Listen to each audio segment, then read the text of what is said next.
शिक्षक साथियों नमस्कार। निष्ठा कार्यक्रम के अंतर्गत दीक्षा प्लेटफॉर्म के द्वारा जो आप लोगों को प्रशिक्षण प्रत्येक माह के लिए 2 कोर्स करवाए जा रहे हैं, उस कोर्स के अंतर्गत बुनियादी भाषा एवं साक्षरता से संबंधित पूरे 40 प्रश्नों का आंसर आप लोगों के लिए हमने उपलब्ध करवाया है।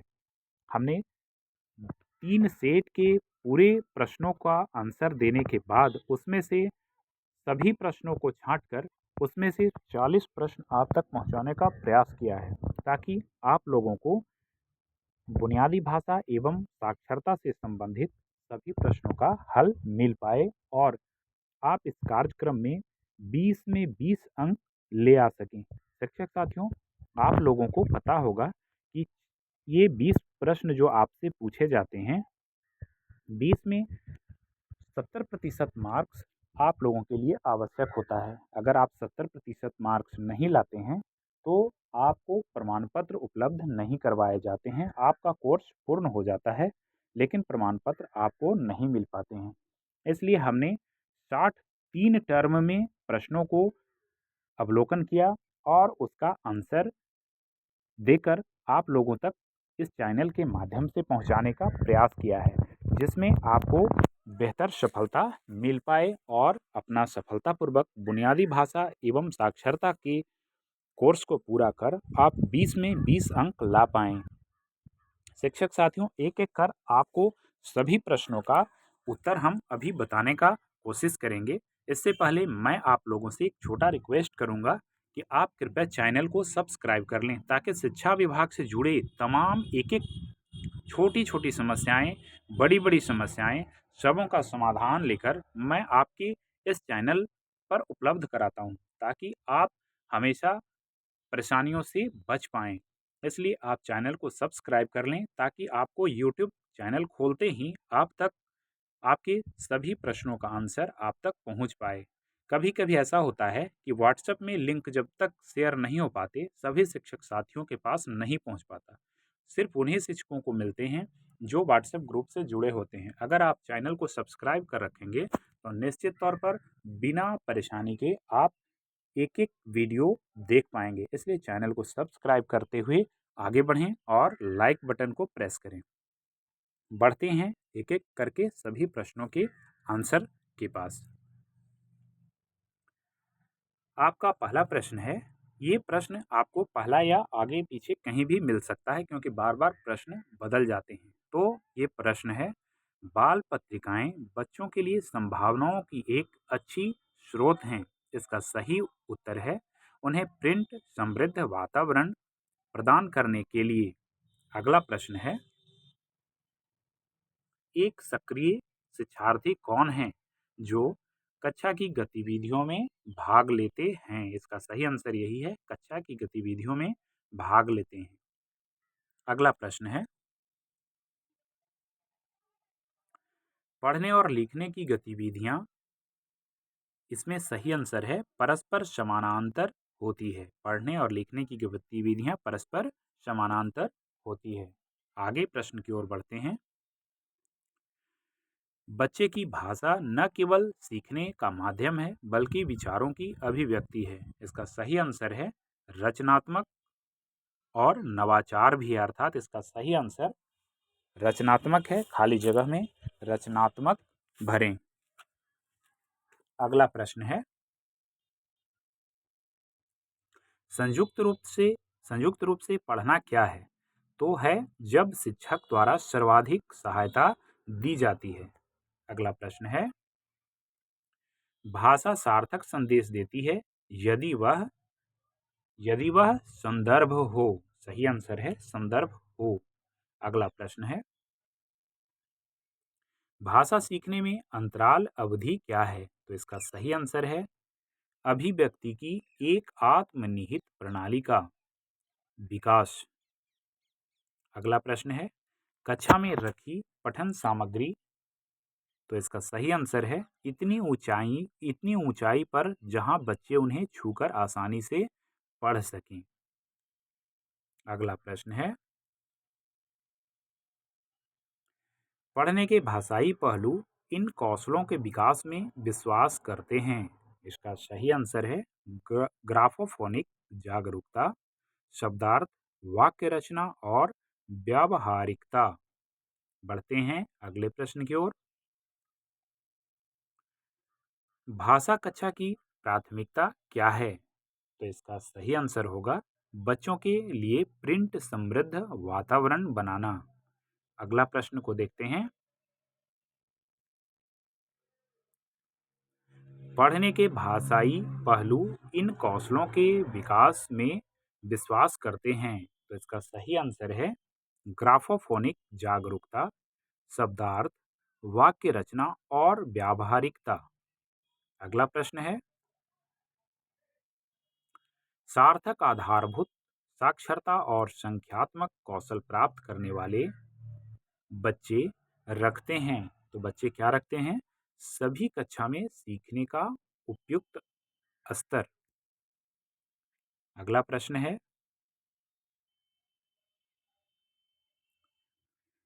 एक शिक्षक को बच्चों को पाठ से जोड़ने के लिए चाहिए कि वो उनके दैनिक जीवन से संबंधित परिचित संदर्भों पर बात करें। अर्थात इसका सही आंसर उनके दैनिक जीवन से संबंधित परिचित संदर्भों पर बात करें।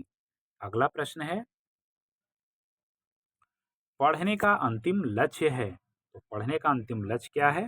पाठ को पढ़कर अर्थ ग्रहण करना। अगला प्रश्न है, स्वतंत्र रूप से पढ़ना क्या है? इसका सही उत्तर है शिक्षक द्वारा प्रदान की जाने वाली अधिकतम सहायता।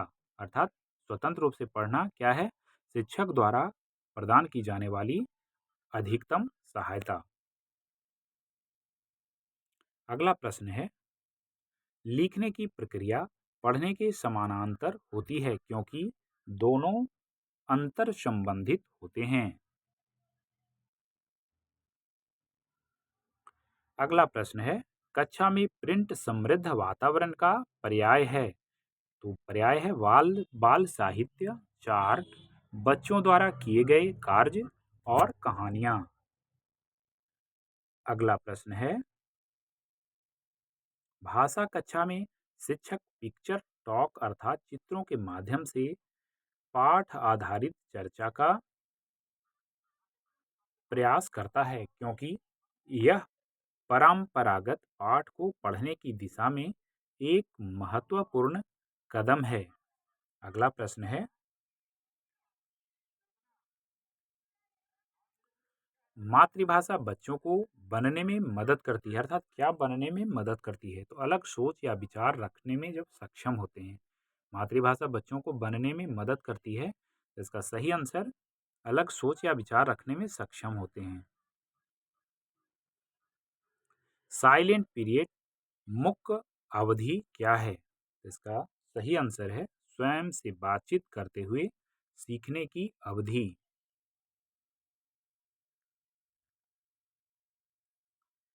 अगला प्रश्न है, साक्षरता के आरंभिक वर्षों में होते हैं। तो क्या होते हैं? अपने आसपास की दुनिया की खोजबीन करने के इच्छुक। अब देखते हैं अगले प्रश्न को, भाषा का संज्ञानात्मक पहलू किस पर केंद्रित है? तो भाषा का संज्ञानात्मक पहलू मानसिक प्रक्रिया और रणनीतियों पर निर्भर है या केंद्रित है। देखते हैं अगले प्रश्न को,